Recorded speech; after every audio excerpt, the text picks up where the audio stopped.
ఆకాశం చూడండి ఎలా ఉందో. టైం ఎంత అయిందనుకుంటున్నారు? ఈవినింగ్ 5:20 అయిందండి. ఆ టైం చూడండి. ఇది సండే అంటే 26థ్ అక్టోబర్. చూడండి ఎలా ఉందో. నేను మొక్కలు రిపోర్టింగ్ చేద్దామని ఆహ్, స్టార్ట్ చేశాననమాట వర్క్. నా వర్క్ ఫినిష్ అయ్యే టైంకి ఇంతలా అయిపోయింది. లైట్ ఫెయిల్ అయిపోయి స్కై అంతా ఇలా ఉంది. ఈ సైక్లోన్ ఎఫెక్ట్ అనుకుంటా. ఇది నా వీడియో అంతా అయిన తర్వాత లాస్ట్‌లో తీసిన వీడియో అని. చూడండి ఎలా ఉందో అసలు. నేచర్‌ని డిఫైన్ చేయడం, లేదా బ్యూటీని చెప్పడం మన వల్ల అయితే కాదు. సో, నేను అలా క్యాప్చర్ చేశాను. యాక్చువల్‌గా ఈ వీడియోలో ఏంటంటే, ఈ బంతి పూలన్నీ నేను మామూలుగా బయట కొన్న చెట్లు. అవి ముద్ద పూలని తెలిసిన తర్వాత వాటి స్టెమ్స్‌ని మళ్ళీ నేను ప్రాపగేట్ చేస్తే, ఇవి ఇంత చక్కగా ఫ్లవరింగ్ వచ్చాయన్నమాట. అయితే నేను వాల్ మీద మా అత్తయ్య గారి కోసం మొక్కలు పెట్టాను. ఇంతకుముందు వీడియోలో చెప్పాను నేను ఆవిడకి ప్లాంట్స్ అంటే చాలా ఇష్టం. అయితే గులాబీలు కావాలన్నారని చెప్పి నేను గులాబీ మొక్కలైతే నాటి వాల్ మీద పెట్టాను. అవి కొన్ని పువ్వులు పూసిన తర్వాత కొంచెం గ్యాప్ వస్తది కదండీ! రోజ్ ప్లాంట్స్‌కి. అయితే నన్నేంటంటే "పూలు పూయట్లేదు, మొక్కలు మార్చాలి" అని అన్నారన్నమాట. సో, ఆ పనిలో పడ్డాను. దానిలో ఏంటంటే ఇవి సండే కదండీ! కొంచెం గార్లిక్, తర్వాత జింజర్ పేస్ట్ చేసుకుంటాం కదా! సో, ఎక్కువగా నేను ఈ వెల్లుల్లి తీయడం వల్ల ఇన్ని పీల్స్ వచ్చాయన్నమాట. సో, వీటిని ఏం చేద్దాం అనుకున్నానంటే కొంచెం పెస్టిసైడ్‌లో కూడా యూజ్ చేద్దాం. ఆఫ్‌కోర్స్ ఇది మనకి ఫెర్టిలైజర్‌లా కూడా యూజ్ అవుతది. దీంట్లో చాలా ప్రాపర్టీస్ ఉంటాయి. సో, పర్టిక్యులర్‌గా ఏంటంటే ఈ వాటర్‌ని రూట్ రాట్ రాకుండా చాలా బాగా యూజ్ అవుతదండి ఇది. ఈ వెల్లుల్లిపాయలది. సో, ఈసారి ఏం చేశానంటే కొంచెం వెనిగర్ యాడ్ చేశాను దీనికి. చూడాలి ఎలా వస్తదో ఇప్పుడు. సో, అలా ఏదో ఒక చిన్న ట్రైల్ వేశానన్నమాట. ఈసారికి మాత్రం ఇలా వెనిగర్‌తో దీన్ని సోక్ చేశాను. అలానే ఈ ప్లాంట్ ఉంది కదండీ! Coin plant. దీన్ని కూడా హ్యాంగర్ దాంట్లో పెడదాం బాస్కెట్‌లో అని చెప్పి దీన్ని కూడా కొంచెం మన బాస్కెట్‌లో పడడానికి ట్రై చేశానన్నమాట. ఇది ఊరికే వచ్చేస్తది కదండీ చాలా ఎక్కువ. ఇది తీసిన తర్వాత ఇప్పుడు మా గార్డెన్‌లో చాలా తక్కువైపోయింది ఇది. సో, మట్టి ఎందుకింత తక్కువే తీసుకున్నాను అనంటే వాటర్ ఉంటే సరిపోద్ది దీనికి. అయితే కొంచెం ఫస్ట్‌లో రూట్స్ స్టేబుల్ అవ్వాలి కదా అని కొంచెం మట్టి తీసుకున్నానన్నమాట. అలా ఏంటంటే ఈ హ్యాంగర్ పాట్‌లో దీన్ని పెట్టుకున్నాను. అయితే మా అత్తయ్య గారు నన్ను రోజు మార్నింగ్, ఈవినింగ్ "పూలు పూయట్లేదమ్మా, పూలు పూయట్లేదు" అని అంటూనే ఉన్నారు. సో, టైం పడతదండి. ఇప్పుడే కదా చామంతి మొక్కలవి వస్తున్నాయి. బడ్స్ అవి రావడానికి టైం పడతది అనంటే అస్సలు ఇంకేం చేయను. పైనున్న ఈ టబ్‌లో స్టెమ్స్ ఏవైతే వచ్చాయో ఈ బంతి పూలు వీటిని మళ్ళీ వేరే పాట్‌లోకి పెట్టానన్నమాట. సో, బంతి పూలు కొంచెం ఎక్కువ రోజులుంటాయి గదండీ! పువ్వులు చూస్తూ ఆ పువ్వులు అంటే ఎక్కువ రోజులుంటాయి. డైలీ బాగా కనిపిస్తాయి అవి. ఆవిడ హాల్‌లో కూర్చున్నప్పుడు వాల్ మీదున్న ఈ పాట్స్‌లో ఫ్లవర్స్ కనిపించాలన్నమాట ఆవిడకి. సో, అందుకని ఏంటంటే ఈ మన టబ్‌లో వచ్చిన వాటన్నింటిని తీసి పెట్టాలనుకున్నాను. కానీ వాల్ మీద అంత ప్లేస్ లేదు. ఇంకా వేరే వేరే ఉన్నాయి. అవన్నీ చేసే అంత టైం గూడా లేదు. సో, ఏం చేశానంటే ఇవి, తర్వాత నీల గోరింట పూలు అలా.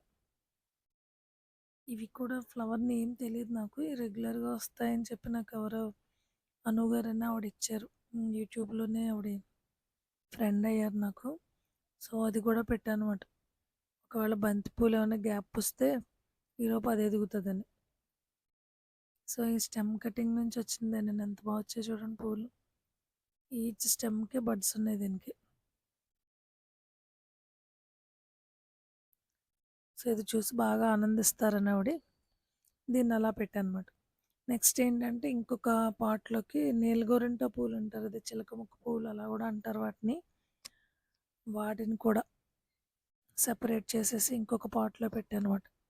సో, ఈ 2 పక్క పక్కన పెట్టాను. చాలా ఎక్కువ ఫ్లవర్స్ ఉంటాయి కాబట్టి ఆవిడకి బాగా కనిపిస్తాయి. విజిబుల్‌గా ఉంటాయి ఈ ఫ్లవర్స్. చూసి చాలా హ్యాపీ ఫీల్ అవుతారు. మాకిక్కడ ఒకటేంటంటే పువ్వులు చాలా ఈజీగా కోసేస్తారండి పూజకి. సో, అందుకనే చామంతి మొక్కలు అవి పెట్టాలంటే ఏదోలా ఉంటదట వాల్ మీద. ఇవైతే పీకరు కదా అన్నట్టు బంతి పూలు పెట్టాను మరి చూడాలి. ఇవి ఇవి కూడా అంతే టబ్‌లోంచి పీకేసానండి. పీకేసి పాట్‌లో పెట్టానన్నమాట. ఆవిడకి మామూలుగానే పువ్వులంటే చాలా ఇష్టం. కొంచెం యాక్టివ్‌గా ఉండేటప్పుడు గార్డెన్‌లో చాలా ఎక్కువ మొక్కలుండేవి. ఎక్కువగా రోజెసే ఇష్టపడతారావిడ. రోజెస్ తర్వాత ఏంటంటే వైట్ చామంతి. ఎక్కువగా గడ్డి చామంతి అంటారావిడ. అలా ఆవిడకి చాలా ఇష్టం మాట. ఇప్పుడంటే కొంచెం బాగా ఓల్డ్ ఏజ్‌లో ఉండడం వల్ల పైకొచ్చి గార్డెన్ చూసేది లేదు మాట. సో, ఆవిడ ఫీలింగ్ ఏంటంటే పైనన్ని చాలా ఎక్కువ పూలున్నాయి. అవక్కడున్నాయి గాబట్టి నేను కిందేం పెట్టట్లేదని. సో, అందుకని ఆవిడ కోసం ఇంకిలా పెట్టాను. లిల్లీ ఆహ్, దుంపలు గూడా ఉన్నాయి. కానీ అవి ఇంక పీకకుండా వాటితో పాటే పెట్టేసానమాట. సో, బానే ఉన్నాయి ఇవి కూడా. ఎక్కువగా ఫ్లవర్స్ ఉన్నాయి గదా! ఫ్లవర్స్‌ని అలా చూస్తూ ఉంటారని చెప్పి ఈ 2 పాట్స్‌ని అలా రెడీ చేశాను. ఇంకొక పాట్‌లో ఏంటంటే ఇవే నీలగోరింటాలు రెడ్ తర్వాత ఇంకొక వేరే కలర్ ఒకటి. ఆ 2 ఉన్నాయి. సో, ఆవిడకి విజిబుల్‌గా ఏంటంటే చూడగానే పువ్వులు చాలా అందంగా కనిపిస్తాయి. సో, అందుకని ఇలా ఏర్పాటు చేశామన్నమాట.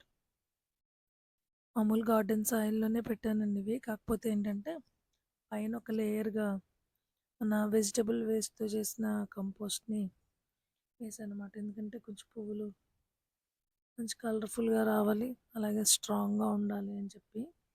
అది చాలా సార్లు చేసిన కిచెన్ కంపోస్ట్‌నంతా గూడా నేనొక పెద్ద బిన్‌లో స్టోర్ చేసి ఉంచుకున్నానన్నమాట అది. సో, దాన్నే వీటికి యూజ్ చేశాను. దానివల్ల ఏంటంటే ఫ్లవర్స్ చాలా స్ట్రాంగ్‌గా వస్తాయన్నమాట. అలా. ఇలా చేస్తూ ఉండగానే లైట్ ఫెయిల్ అయిపోయిందన్నమాట. చాలా ఎక్కువగా మబ్బొచ్చేసిందండి. కానీ నా వర్క్ కంప్లీట్ అయిన తర్వాతే వచ్చింది వర్షం. అదొకటి హ్యాపీ. సో, ఇలా వీటిని రెడీ చేశానన్నమాట ఆవిడ కోసం. ఇంకా ఏజ్‌తో సంబంధం ఏమి ఉండదు కదండీ! మొక్కల్ని ఇష్టపడడం లేదా పువ్వుల్ని ఇష్టపడడం అనేది ఏజ్‌తో ఏం సంబంధం ఉన్న విషయం కాదు కదా! సో, పర్టిక్యులర్‌గా ఆవిడ కోసమే నేను ఏం చేశానంటే టబ్‌లో వచ్చిన వాటన్నింటిని తీసేసి ఇలా పెట్టాను. యాక్చువల్‌గా ఏంటంటే మా హస్బెండ్ 2 బంతి మొక్కలు తీసుకొచ్చారన్నమాట. నా అంతంత ఎత్తున్నయి అవి. వాటిని పాట్‌లో పెట్టి గోడ మీద పెట్టడం అసలు ఎలా వీలవుతుందండి అవ్వదు కదా! సో, అందుకని ఏంటంటే నేను స్టెమ్స్‌తో పెట్టిన వాటిని తీసి అలా చేశాను. అలా పెద్ద పెద్దయి తీసుకొచ్చారన్నాను కదా మొక్కలు. ఆ స్టెమ్స్ కట్ చేసి మళ్ళీ ఇందులో పెట్టానన్నమాట. ఇంకొక వీడియోలో చూపిస్తాను మీకు ఆ పెద్ద పెద్ద చెట్లు. ఆ స్టెమ్సే కట్ చేసేసి మళ్ళీ ఇందులో పెట్టాను. ఎందుకంటే ముద్ద బంతి పూలు కాబట్టి మనం చాలా ఎక్కువ మొక్కలను ప్రాపగేట్ చేసుకున్నా చాలా బాగుంటాయి. ఫ్లవరింగ్ అది చాలా ఎక్కువ వస్తది కాబట్టి చూడడానికి కొంచెం బ్యూటిఫుల్‌గా ఉంటది. సో, వాళ్ళ మదర్ కోసం ఆయన అలా చేశారన్నమాట. పెద్ద పెద్ద బంతి మొక్కలు తీసుకొచ్చారు. బంతి పూలైతే చాలా రోజులుంటాయి. మా అమ్మగారు అయి చూసుకుంటా ఉంటారు ఆ పువ్వులు అని చెప్పి. సో, అవి స్టెమ్స్ కట్ చేసి నిన్నొచ్చిన గాలికి మొత్తం పడిపోతాయి కదండీ ఆ చెట్లు.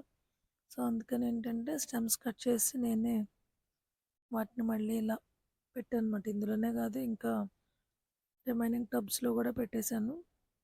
ఇవొస్తే మొక్కలు వీటిని కింద నేల మీద పాతుదాం అని చెప్పి వీటిని మాత్రం ఈ కుండీలో సెపరేట్‌గా పెట్టాను. ప్లేస్ చేంజ్ చేయక్కర్లేనివి మాత్రం డైరెక్ట్‌గా టబ్స్‌లోనే పెట్టేసాను అవి తీసుకెళ్ళి.